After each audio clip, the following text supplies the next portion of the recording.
Hey guys, welcome back to this week's Chan Man's videos, and taking a little change here by opening another Imperial Fists figure. I don't have any. I think this is my last Imperial Fist figure, and that way I'll just get them all done before I switch back over to some other figures. So this one was actually most of these figures I bought were either Black Friday or Boxing Day, so they were all on sale. and and I focused on getting them on sale because, well, there's so many figures, and they're not cheap either. So yeah, this guy was also purchased Boxing Day, Boxing Week sales, and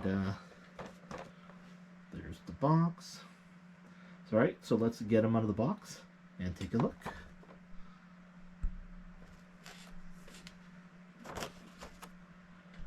Okay, now we've got everything out of the box. I actually switched recording devices. I was using the GoPro before. However, I noticed that the GoPro doesn't has a zoom adjusting function. Also, it doesn't capture the details quite as clearly as my phone camera does, actually. So, switching over to a different device.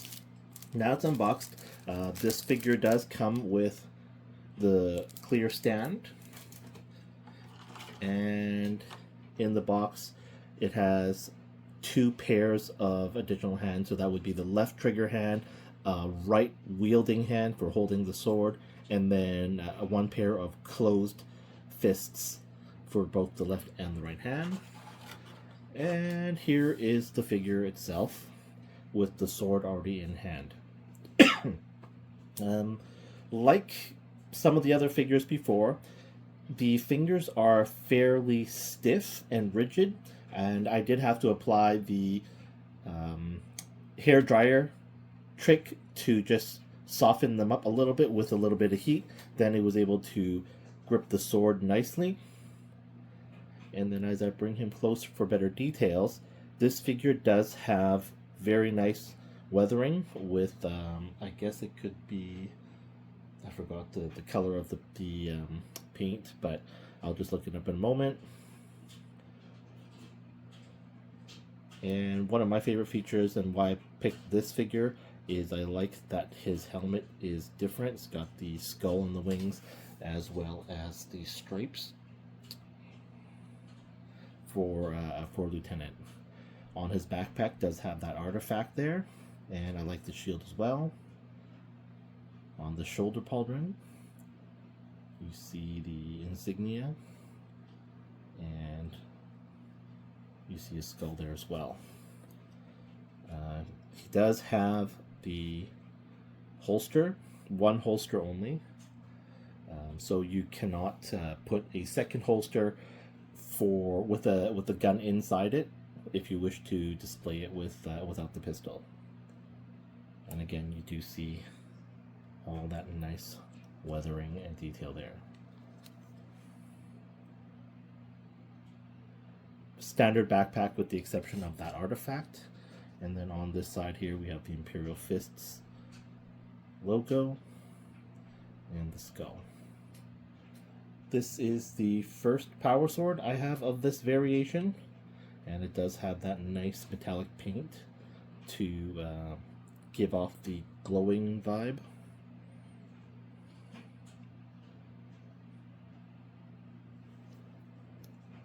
And we do have a decoration there. Overall, this figure has very nice tight joints. I think this is my last, actually no, this is my second last Imperial Fist figure that I have not opened, so I only have one left to unbox. I do need to increase my Imperial Fists army. I do like the color. I think they're sharp looking. Really happy overall with just the philosophy. Sorry, I'm a fan of the lore and the story of the Imperial Fists, and I do intend to add a few more in the future. They have such a great variety and variation with shields and different weapons and stuff, and definitely something a chapter that I'm really looking forward to collecting as well. And he will go with the rest of my Imperial fists on their own shelf and their area. The video this is going to be a short video. I will be going in there like my other figures and just darkening things up, you know, maybe that I feel those should be black vents, so I'll go in and add some color there. And yeah, as I've said in a previous video, sometimes with some of these figures, an additional way to enjoy having them and collecting them is to touch up the paint and do some more customizing as well. All right, short video today, unboxing, because you know all the figures pretty much have the same articulation. I don't think you need to watch, you know, me doing the same thing over and over and over, same as all the other videos. But I just want to make sure that you can see all the details that maybe some of the other YouTubers who do this professionally don't get into. And then if you have any questions that you haven't asked, and if I can answer them, be happy to do so. And again, every Saturday I will be publishing a Warhammer video, and I'm going to be making additional content to publish for Wednesdays that are not Warhammer oriented. Please, if you enjoyed the video, give it a like, a comment, and subscribe, and help me grow my channel. Thanks again for watching, guys. See you in the next video.